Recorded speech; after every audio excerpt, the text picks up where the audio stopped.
What's most important to you when it comes to choosing your financial advisor? Someone who's aligned with your biblical values. How about someone who will take the time to explain your options? Certified Kingdom Advisors are professionals who meet high standards in competence and integrity and have been trained to offer biblical financial advice. To find a Certified Kingdom Advisor in your area, visit faithfi.com and click Find a CKA.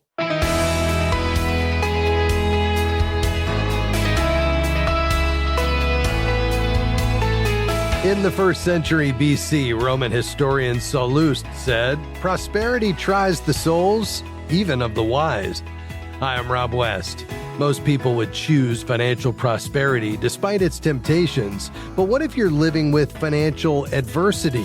Today we'll talk about how to be wise in good times and bad, and then we'll take your calls at 800-525-7000. That's 800-525-7000. This is Faith and Finance, biblical wisdom for your financial journey. When things are going well financially, it's tempting to take credit for your success. This can lead to sins like pride and greed. Adversity has its own set of temptations. Self-pity, bitterness, and envy are a few typical responses to hard times. And these aren't godly attitudes either. There is a better way, of course. Christians are called to live with integrity, no matter the circumstances we face. But how do we do that consistently? Well, according to the Bible, the key to godly living in both good times and bad is wisdom. Proverbs 1:7 says, "The fear of the Lord is the beginning of knowledge, but fools despise wisdom and discipline." Fearing the Lord isn't about living in dread of punishment. It's about recognizing that He is God and we are not. It means living with deep reverence for His holiness, wisdom, and authority. When we choose to go our own way, apart from Him, it ultimately leads us down a path that brings harm and heartache, not because God is cruel, but because we're stepping outside the life-giving boundaries He's lovingly put in place. Just as good parents set rules to protect their children, God gives us His commands, not to restrict us, but to lead us into freedom, peace, and flourishing. When we understand that God's no is always rooted in His love, we begin to see that fearing Him is not about being scared. It's about growing in love, trust, and joyful obedience to the One who created us and knows what's best for us. Wisdom isn't reserved for the successful or the strong. It's available to anyone who humbly listens to God and trusts His word. Pay attention to what God says, and you'll begin to receive the benefits of wisdom. Here are a few of those. Discernment. Proverbs 2:9 says, "The wise will understand what is right and just and fair." Guidance. Proverbs 3:6 reminds us that in all your ways acknowledge Him, and He will make your paths straight. Blessing. In Proverbs 3:13, we read that blessed is the man who finds wisdom. Good reputation. In Proverbs 3:35, the wise inherit honor. Protection. Proverbs 16:6 says, "Through the fear of the Lord, a man avoids evil." Those are certainly desirable benefits and all available to you, no matter what kind of financial state you're in. But what about those who choose to live apart from God's wisdom? Scripture refers to them as fools, not as an insult, but as a sober warning. Proverbs 12:15 says, "The way of fools seems right to them, but the wise listen to advice." In the Bible, a fool is someone who rejects God's authority and tries to define good and evil on their own. That path leads to confusion and brokenness. God's warnings are loving invitations to return to Him. When we follow His wisdom in our finances and in our life, we walk a path that leads to peace, purpose, and lasting joy. So how can you follow a path of wisdom in your day-to-day financial decisions? Well, first, understand how God views money and possessions. The Bible tells us that God owns everything, and we're to be wise caretakers of whatever we have. He's not really concerned about your bank balance. What matters is where your heart is. Ask the Lord to change your heart so you can follow Him in this area. Second, being financially wise means living by biblical principles. For example, practice integrity in all your dealings and consider others more important than yourself. A third key to financial wisdom is contentment. When you invite God into your finances, trusting Him to lead you and provide what you need, you'll begin to understand 1 Timothy 6. Godliness with contentment is great gain.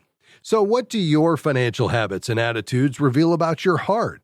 Are they shaped by God's wisdom or the world's values? If you're committed to following Jesus with your whole heart, that devotion will naturally influence the way you manage your finances.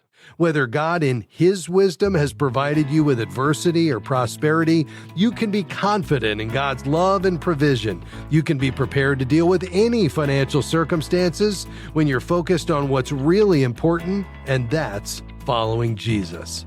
All right, your calls are next. The number, 800-525-7000. That's 800-525-7000.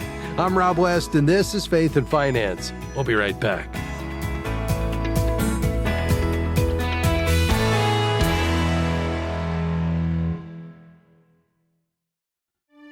Are you looking for a financial professional who aligns with your biblical values? Certified Kingdom Advisors are trusted financial, legal, or accounting professionals who have completed a rigorous certification program to ensure they provide biblically wise financial advice as part of their practice. You can find a local CKA professional in your area by going to faithfi.com and clicking Find a CKA. Jesus said, "Where your treasure is, there your heart will be also." Today, put your heart into something that makes an eternal impact. Heart for Lebanon is sharing the gospel and protecting girls from early marriage, child labor, and violence. Your gift of $114 helps reach 3 at-risk girls with hope and a brighter future. Give generously. Text FAITH to 98656. That's FAITH to 98656. Or visit faithfi.com/Lebanon. Well, great to have you with us today on Faith and Finance. I'm Rob West. Looking forward to taking your calls and questions today. We've got lines open. We're ready for you at 800-525-7000. That's 800-525-7000. We'd love to dive into those questions today. Whatever you have on your mind, whether it's giving, perhaps you're looking for ways to give more wisely, or maybe you want to talk about just kind of giving in light of biblical wisdom. How should we think about our giving and the motivations behind it? Maybe it's your spending plan. You find yourself really struggling to make ends meet, living below your means. Let's talk about that. If it's long-term investing, we can tackle that, or perhaps it's paying down some debt. Whatever you've got going on in your financial life today, you can call right now. 800-525-7000. Our goal, to be encouraging to you, to take you into God's Word, and ultimately to direct you towards seeing God as your ultimate treasure. All right, let's dive into those questions today. We're going to begin in Spokane, Washington. Denise, we appreciate your call. How can we help? Well, thank you so much for taking my call. Can you hear me okay? Yes, ma'am. I sure can. Thank you. My husband and I are getting older, like all of us are, and right now we're in a small home on a 26-acre farm, about half of which is actually timber. And we're looking at, if we tried to move, what would we do? And right now house prices are so high that our farm barely gets us a 40 to 60-year-old house on less than a quarter of an acre. Wow. Yeah. So my husband's, the question is, do land prices follow house prices? If the house price bubble were to go down in the next couple of years, does land fall at the same rate or differently? Yeah. I mean, it's a great question. Our place. Sure. And generally speaking, I would say yes, because when we talk about housing prices, a property's value is the sum of the land value and the improvement value or the building. So when people talk about home prices falling, they're usually referring to the combined market value, and kind of the most commonly referred to index that measures this is what's called the Case-Shiller Home Price Index, or the median sales data. Now, land prices clearly are influenced by location-specific demand. So that might be proximity to jobs and schools or amenities, while the structure's value would be more tied toward construction costs and depreciation and maintenance. But typically during a housing downturn, both will decline, although the dynamics would be different. So, for example, during the 2008 financial crisis, home prices in the U.S. dropped sharply by about 33% nationally from peak to trough. In overbuilt areas like Las Vegas or parts of Florida, land values really plummeted because the supply outstripped the demand. and vacant lots lost value alongside homes. However, in the dense areas like urban areas like San Francisco or New York, land retained more relative value to the structure because of the scarcity and the long-term desirability of those locations, even as the overall property prices fell. So, here's what I would say at the end of the day is I think generally speaking, unless, you have land that's in a particularly desirable place, overall, we think about these two moving together, up or down. The good news is home prices, to your point, have done well. We've had average annual growth rates of, over the last 5 years, 8 to 10% a year, which has been phenomenal. The last 10 years, it's been about, 7 to 7.5% a year. And then 20 years, about 4 to 4.5%, which would be, more typical.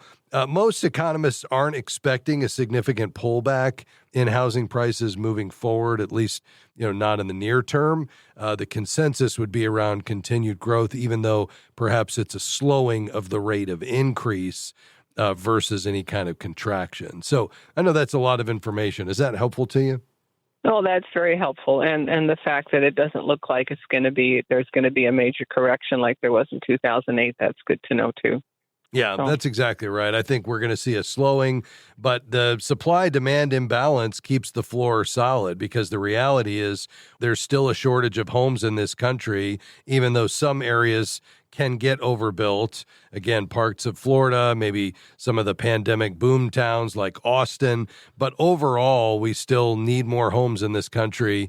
We just don't have enough supply, and that's always going to push prices up at the end of the day. Supply and demand, economics 101, it drives markets. So hopefully that helps you, Denise. We appreciate you checking in with us today. Call back anytime. May the Lord bless you. Hey, before we head to our next break, let me tackle a couple of emails. We try to get to these each week, and often we don't have time, so I'm going to make a couple of these a priority.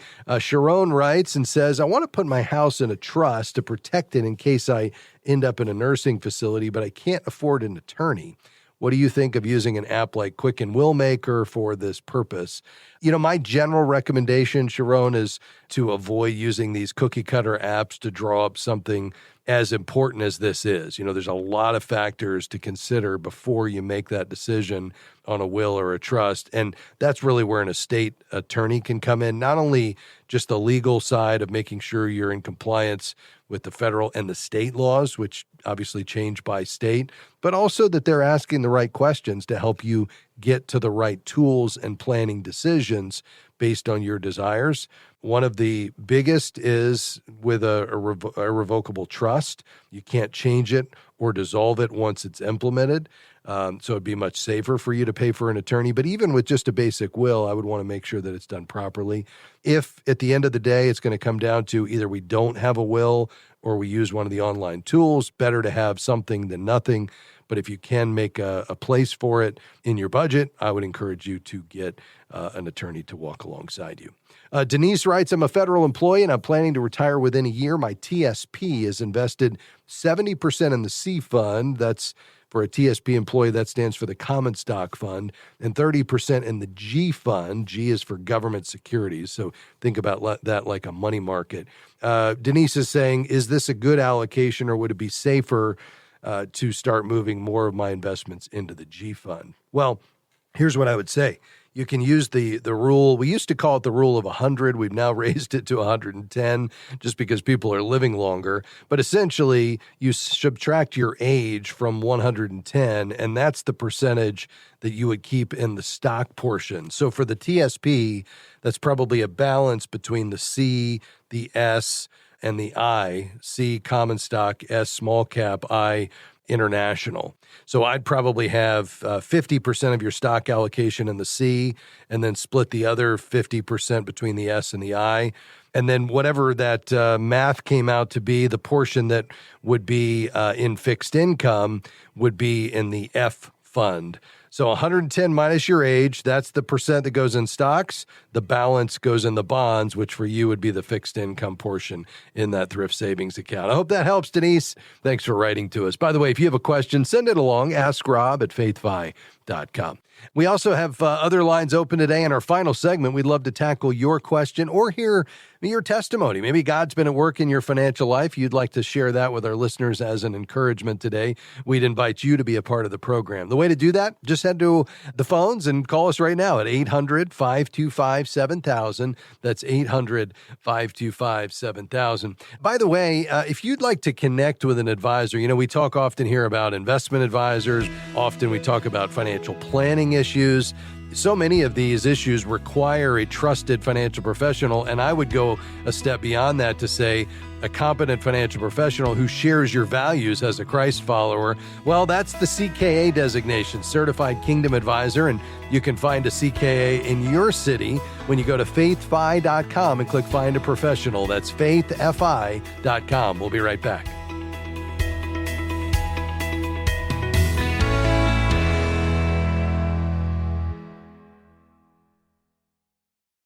We're grateful for support from Guidestone, whose diversified suite of investment solutions align with Christian values to create positive change in the world. More information is available at guidestonefunds.com/faith. Investing involves risk, including potential loss of principal. Carefully consider the investment objectives, risks, charges, and expenses of Guidestone funds before investing. They're distributed by Foresight Funds Distributors, LLC, which is not an advisory affiliate, a registered investment advisor, nor do they provide investment advice.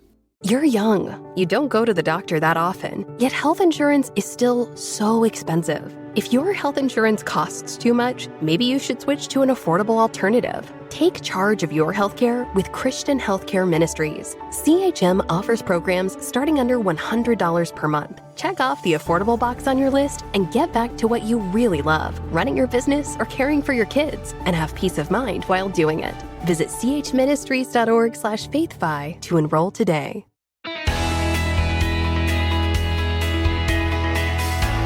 Hey, thanks for joining us today on Faith and Finance. I'm Rob West. We're taking your calls and questions. We've still got plenty of room for you today, and we've got some lines open. So if you want to be on the program, call right now, 800-525-7000. That's 800-525-7000. By the way, before we head back to the phones, let me just say we hear from so many of you regularly, and we're grateful for this when you send your notes and you email us and you call in and you say, the Lord has used this program, and we know that His word changes lives. It's the power of the gospel. It's not anything we do. We're just trying to be faithful in bringing you the truths and the principles found in God's word, and we're so grateful for that. And if you would like to help us reach more people with this message, God's message of finance, we would invite you to do that by way of our partner program.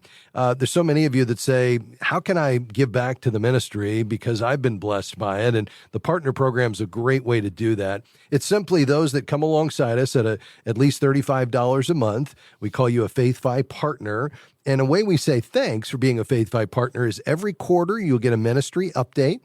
You'll get our brand new Faithful Steward magazine. It's beautiful. It's 48 pages. It's full of just articles deep and steeped in biblical wisdom and God's word, but also really practical and encouraging. You'll be able to enjoy that each quarter. Also, anytime we release a study or a devotional, it'll come your way as well, mailed right to your home. In fact, we're getting ready to do that with our brand new study, Wisdom Over Wealth, 12 lessons on money from the book of Ecclesiastes. And you're going to just be so encouraged by when you read this wisdom book that's often seen as a harder read, but has so much life-giving and rich material for us in our journey, and just understanding the brevity of life and that wisdom is found in Jesus, but also how we should think about handling God's money.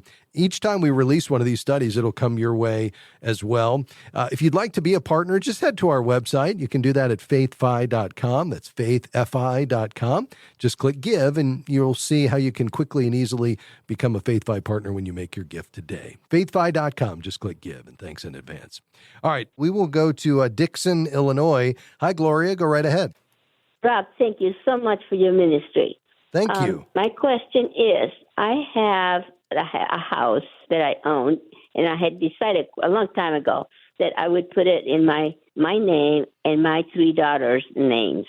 They're all grown and out of the house. I just been wondering that if I have done the right thing or what are the advantages or disadvantages? I just want your advice. Yeah, very good. At the end of the day, I think, this is really a legal question, so getting the counsel of an attorney is always good. I would just say, generally speaking, the upside of a shared ownership situation is there's no probate needed. So if it's joint tenants with right of survivorship, when you die, your share instantly passes to your daughters without going through probate. So that's going to skip the court costs. It secures their future because they have an ownership stake now, and they, potentially can pitch in with some of the expenses, property taxes and maintenance, or even decision-making, although that depends on the arrangement. The downsides, there are several of them, Gloria. Number one is, the loss of full control because you don't own the home solo any longer. So selling or refinancing or taking out a home equity loan means everybody has to be on board with it. Their problems can become yours. Now, hopefully this isn't an issue, but if someone had a debt or a lawsuit or a divorce, creditors could take or target a share of the home. And so, this is just something to consider. Also, when you die, they get a stepped up basis on your share, the value of your share. Let's say you're a 1/3 owner, you're 1/3. The value of that portion would be stepped up to the market value as of the date of death, which cuts the capital gains tax if they sell. But the share you gifted them in the form of shared ownership now keeps the original basis, what you paid for it. And so when they go to sell it, if they do, they're going to have some capital gains to pay. And then, if for some reason somebody doesn't agree on something, it can create family tension. So I think those are the issues. Could you reverse it? You certainly could. I would get, a CPA and an attorney involved to make sure you do that properly. But you just need to understand, what the implications are of the decisions you've made. Does that make sense? Yes, it does. It makes a lot of sense. Okay. All right. So if you had called me before you did it, I would have said, let's not give it to them now. You keep ownership and let's put a transfer on death deed in place so that when you die, it efficiently passes to them, but they get the stepped up cost basis on the whole thing. And right now, you've already given them the ownership by way of a gift, I assume. So they're going to keep your original cost basis. And now you all are going to have to make joint decisions as co-owners. And so that's the complicating factor. Now, could they gift it back to you and then you turn around and put a transfer on death deed or a trust in place or a will? Yes. I would just get some tax and legal advice before you do that with a real estate attorney and a CPA. Gloria, thanks for your call. We appreciate you calling today. Quickly to Safford, Arizona. Arnold, you'll be our final caller. Yes, Rob. My question is on probate here in Arizona. I want to transfer the place I live on is an acre and a quarter. Okay, it's valued more than $100,000. And then I have a free acre with water, electricity, and natural gas. I want to know, as long as I transfer it, or do I wait till I get close, not to death, but can I transfer it now and leave it in one of my children's names so they avoid probate in the later future? Yeah, that's a good question. I wouldn't want to weigh in on that necessarily, just because that really ultimately is a legal issue. I think there is a threshold there, and it does sound familiar that perhaps it's $100,000 for real estate equity. But these are really legal and tax matters that go beyond my expertise. I know you had a second part to your question. Let's try to quickly tackle that. Okay, thank you. If you have time. On a CD, there's places in Phoenix that'll offer 7.5 with a $50,000 investment. Now, compared to buying stock, they charge you 2%, a broker like at Edward Jones, 2% to buy and 2% to sell. So you have to make more than 4%. I feel that might be better than getting to stocks with a CD tied in for 6 months or a year. Yeah. So did you say they're paying 7.5, but there's a 2% fee on the buy and then another on the no? No, there's no percent to buy there. There's no fee there for that one. Okay. Okay, got it. Compared to stocks, you have to pay the fee to buy stocks. Well, not necessarily. It really depends on, how you're going about buying the stocks. I mean, you could buy individual stocks with, $25 commission, at E-Trade or something like that, or Schwab.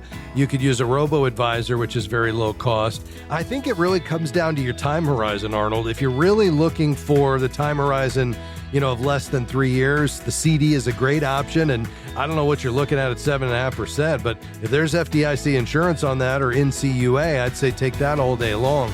Apart from that, if we're talking 5 years plus, regardless of what's going on right now in the markets and the economy and the uncertainty, I still think that being a long-term stock and bond owner is the very best place to build wealth, as long as you've got time on your side. Thanks for your call today.